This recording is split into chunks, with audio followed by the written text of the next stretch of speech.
مرزا جلمی ابھی تک راگ الاپ رہا ہے، کہتا ہے یہ وہ حدیث جو نا وہ ضعیف نہیں ہے۔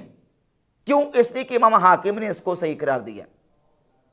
اور اسی امام حاکم کے المستدرک کے بارے میں مرزا جلمی یہ کہہ چکا ہے کہ امام حاکم کی المستدرک کے اندر جو روایات موجود ہیں ان میں سے 50% روایات جعلی ہیں۔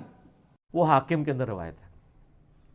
اسی لیے شاہ ولی اللہ دہلوی نے حجت اللہ البالغہ میں لکھا ہے کہ حاکم نے دعویٰ تو کیا ہے کہ بخاری مسلم کی شرط پہ حدیثیں لے کے آ رہا ہے، لیکن جب آپ چیک کرتے ہیں تو 50% سے زیادہ روایتیں جعلی ہیں۔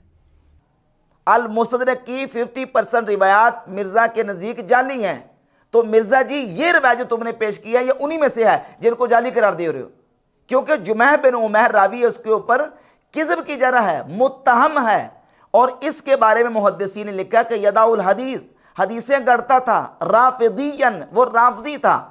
من اکذب الناس، لوگوں میں سب سے بڑا جھوٹا تھا یہ جمح بن عمیر جس کی روایت کو تم بیان کر رہے ہو۔ تو محدثین جمہور کے نزدیک یہ روایت ضعیف ہے۔ اور مرزا جلمی کہتا جی سیدہ عائشہ سے پوچھ لیں، وہ کس کو زیادہ نبی علیہ الصلوۃ والسلام کی بارگاہ میں محبوب جانتی ہیں، تو وہ المستدرک میں جا رہے ہو، جامع ترمذی کے اندر موجود ہے کہ حضرت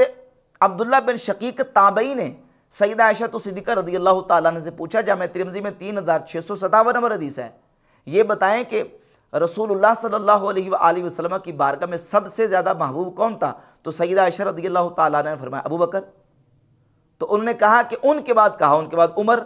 کہا، ان کے بعد کہا، ان کے بعد حضرت ابو عبیدہ بن جراح رضی اللہ تعالیٰ عنہ۔ تو سیدہ عائشہ رضی اللہ تعالیٰ عنہ کی صحیح حدیث جس کو ناصر الدین البانی نے صحیح کہا، تمہارے بابا زبیر علی زئی نے کہا، دیگر محدثین نے جس حدیث کو صحیح کہا، اس صحیح حدیث کو چھوڑ کے تم المستدرک کی اس حدیث کا سہارا لے رہے ہو جو جمہور محدثین کے نزدیک ضعیف ہے، جس کا راوی متہم ہے، جس کا راوی کے بارے میں محدثین کہتے ہیں وہ حدیثیں گڑتا تھا، لوگوں میں جھوٹا تھا، رافضی تھا، اس کا سہارا لے رہے ہو۔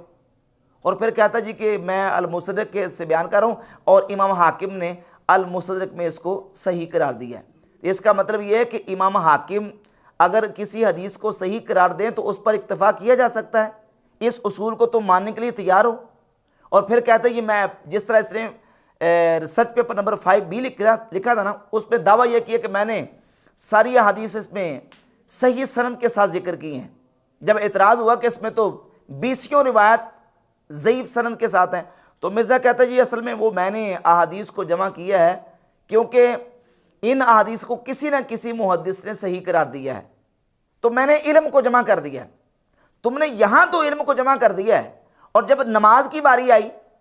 نماز کے مسئلے میں رفع الیدین کا بیان کرتے ہوئے تم نے سیدنا عبداللہ بن مسعود رضی اللہ عنہ کی حدیث کو بیان کیوں نہیں کیا؟ کیونکہ عبداللہ بن مسعود کی حدیث کو امام ترمذی نے حسن کہا،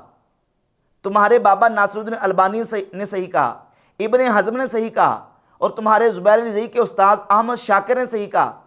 اور دیگر محدثین نے اس حدیث کو صحیح کہا، اس کو کیوں نہیں لے کے آیا تاکہ علم جو ہے وہ جمع ہو جائے صرف احناف کے بغض اور احناف کی دشمنی میں؟ تو مرزا جلمی کا کوئی ایک اصول نہیں ہے، بس یہ ہے کہ مرزا کی خواہش پوری ہونی چاہیے، جس چیز سے مرزا کی خواہش پوری ہو جاتی ہے وہ اس کے نزدیک صحیح بھی ہے اور وہ اعلیٰ درجے کی بھی ہے، اور جو اس کی خواہش کے خلاف آتی ہے بس پھر کہتا ہے کہ نا جی یہ حدیث جو ہے نا قابل قبول ہی نہیں ہے، اور اس حدیث کو تو محدثین نے ضعیف قرار دی۔ ابھی لیٹسٹ اس کی روافظ کے ساتھ جو ٹھن گئی، اس میں بھی